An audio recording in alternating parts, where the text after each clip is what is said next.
बिस्मिल्लाहिर्रहमानिर्रहीम। अस्सलाम वालेकुम। हकीकत टीवी साइंस एंड हेल्थ में खुश आमदीद। ईरान जितनी देर करेगा उसके लिए उतनी तबाही के दरवाजे खुलने वाले हैं।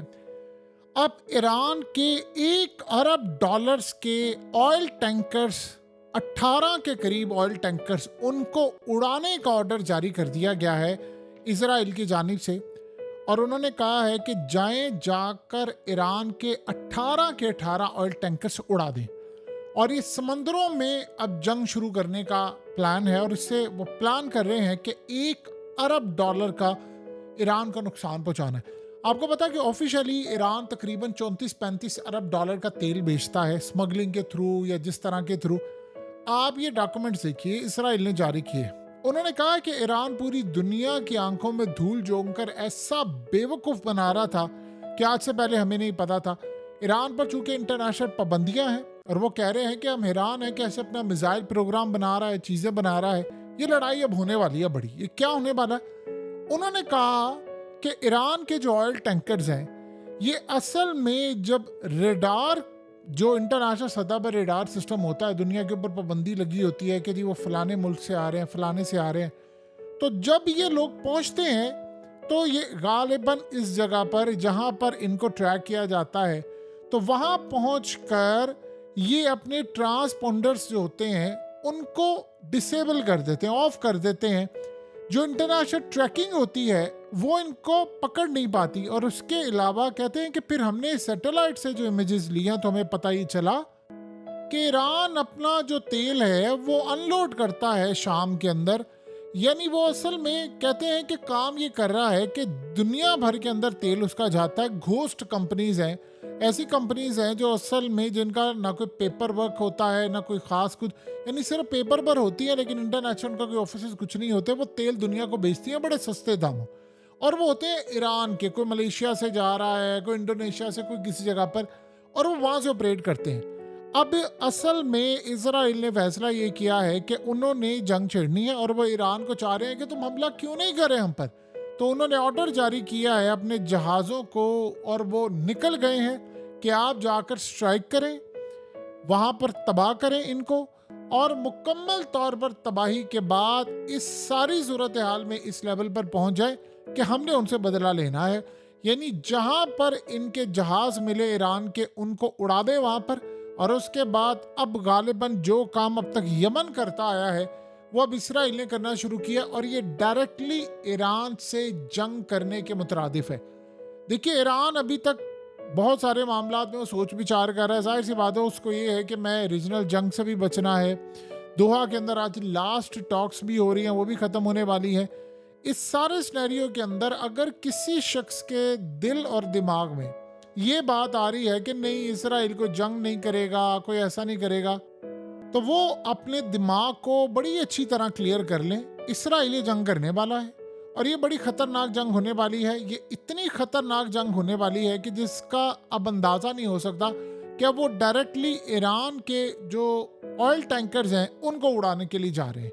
यानी ये बड़ा क्लियरली उन्होंने कह दिया है कि भाई हम जंग करने के लिए जा रहे हैं। किसी में अगर हिम्मत है, रोक सकता है तो वो रोक ले। फिर अब इस सूरत हाल में जाहिर सी बात है, ईरान के जब टैंकर्स जाते हैं तो उनके साथ सिक्योरिटी वगैरह कोई नहीं होती। अब अगर किसी और नाम से जा रहे हो या कुछ हो तो उसको क्लेम करना भी बड़ा मुश्किल है। सो लिहाजा अब ईरान के जो ऑयल टैंकर्स हैं वो चाहे ईरानी जगहों पर हो या किसी जगह पर हो, ये असल में तबाह करने जा रहे हैं। अब आप सोचें कि अगर यहाँ पर ईरान ने रिटेलिएशन ना किया, बैक जाकर हमला ना किया, तो वो अगला लम्हा ये हो सकता है कि वो ईरान में घुसकर एक और दफ़ा हमला कर दें। क्योंकि नेतन्याहू को बड़ी जल्दी है इस जंग को छेड़ने की और उसने बड़ा क्लियरली बता दिया है कि हमने अब ईरान के ऑयल टैंकर्स को तबाह करने के अहकाम जारी कर दिए और अब हम इनको छोड़ेंगे नहीं। आप अंदाज़ा करें ज़रा कि जब ये सारी सूरत हाल होती है तो इसराइल की जो डिफेंस फोर्सेस होती हैं वो मुकम्मल तौर पर तैयार होती हैं कि हमने हमला करना है। हमने उसके बाद यानी हिजबुल्लाह, ईरान, ये जो भी इनका हमला होता है उसका मुकम्मल तौर पर जवाब देना है। अमेरिका ने इसराइल को कहा है कि हमारी इन्वेस्टिगेशन रिपोर्ट ये कह रही है कि आपने जितना हमास को दबाना था, मैक्सिमम जो आप कर सकते थे, वो आपने कर दिया है। और कहते हैं कि अभी सारी सूरत हाल में आप इससे आगे नहीं जा सकते। हमें खतरा ये है कि आपके पास मजीद गेन्स करने के लिए कुछ भी नहीं होगा और आपने जितना हासिल करना था वो कर लिया। लिहाजा अब अगर आप फर्दर जाकर मजीद तबाही करना चाहते हैं, आप ये समझ रहे हैं कि वेस्ट बैंक में ये, तो आपके खिलाफ जो जंग छिड़ जाएगी उसको फिर इंटरनेशनल सतह पर हम आपका साथ देने के लिए तैयार नहीं होंगे। लिहाजा आप अपनी तैयारी पूरी करके रखें। देखिए, आज तैयब उर्दुगान ने बड़ा क्लियरली कहा है कि हम आखिरी हद तक अब इसराइल के खिलाफ जाने वाले। ऐसा लग रहा है कि अब तैयब उर्दुगान इनडायरेक्टली ईरान के साथ फ्यूचर के अंदर इस जंग में कूदने वाले हैं, क्योंकि अर्दोगान के ऊपर एक बहुत बड़ा प्रेशर आ रहा है। और वो प्रेशर आ रहा है असल में गालिबन यूरोप की जानिब से। यूरोप की जानिब से इसलिए प्रेशर आ रहा है कि इसराइल ये चाहता है कि जब ये लड़ाई होनी है, नेटो को हम अपने साथ लेकर आएंगे, तो फिर इस सारे सिनेरियो में तुर्की को भी आना पड़ेगा। तो तुर्की ने अब आज ओपनली ऐलान कर दिया, उन्होंने कहा कि इसराइल इस पूरे रीजन को जलाने वाला है। मैं आखिरी हद तक जाऊंगा इसराइल को रोकने के लिए। और जाहिर सी बात है, जो आखिरी हद होती है वो फौज उतारना होती है, इसके अलावा कोई सिनेरियो यहाँ पर नहीं होता। अब बड़ा अजीबोगरीब सिलसिला ये सामने आया है कि दुनिया भर के अंदर जो भी, चाहे वो इंडिया हो या दीगर जगह, जहां जहां पर अब उनको असले की सप्लाई, ये इंडिया के लिए बहुत बड़ा चैलेंजिंग टास्क होगा कि एक तरफ इंडिया का असला इसराइल को जाए और वही असला आगे इस्तेमाल हो। यानी अजीबोगरीब मामला ईरान के खिलाफ, लेबनान के खिलाफ। जब ये सूरत हाल होगी तो बड़ा अजीब सिनेरियो देखने को मिलेगा।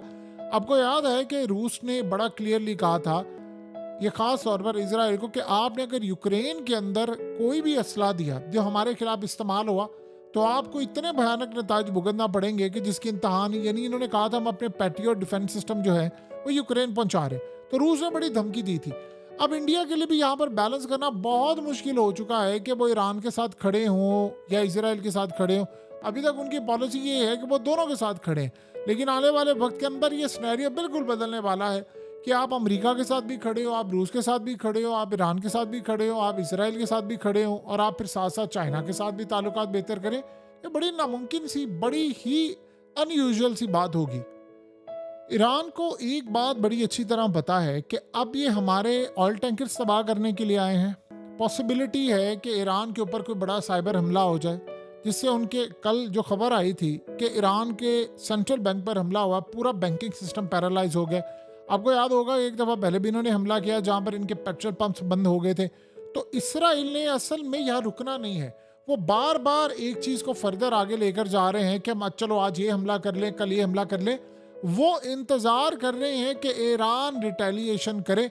देखिए, आज जो इसराइल की आर्मी चीफ है उन्होंने भी तो क्लियरली नेतन्याहू के सामने एक प्रपोजल रख दिया। उन्होंने कहा जी दो ही सूरत हाल है, ये लास्ट टॉक्स चल रही हैं दोहा के अंदर, या तो हम इन जो इस वक्त मुज़ाकरात हो रहे हैं उनको कामयाब कर लें, अगर तो कर लें तो फिर इसराइल के हम कई शहर बचा सकते हैं, यानी तबाही से बचा सकते हैं। और अगर हमारे पास ये सिनेरियो हो जाए कि हम इन टॉक्स के बाद ये सारे का सारा जो मामला है वो असल में ख़त्म कर दें और लड़ाई की तरफ चले जाए तो पूरे रीजन में हो जाए। अब ये भी बड़ी अजीब बात है कि नेतन्याहू को ये भी ब्रीफ किया गया है कि पहले हमारे साथ कोई इस्लामिक कंट्रीज़ को, मिडिल ईस्ट की कंट्रीज थी, वो भी नहीं है हमारे साथ। अमेरिका ऑलरेडी कह रहा है कि यहाँ पर मेरे लिए सपोर्ट करना मुश्किल है।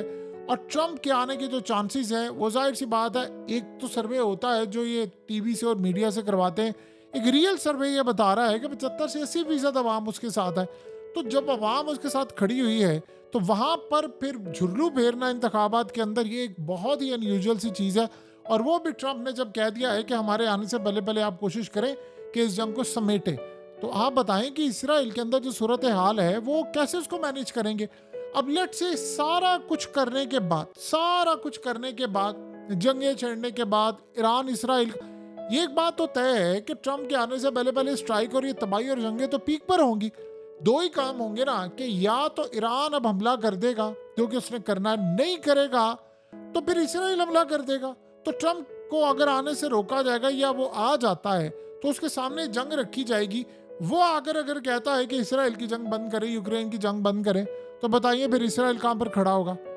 हम इस वक्त जिस दौर में जी रहे हैं ये पूरी दुनिया के लिए बड़ा टफ दौर है। इंडिया के ऊपर अजीब प्रेशर पड़ रहा है, ईरान के ऊपर प्रेशर पड़ रहा है।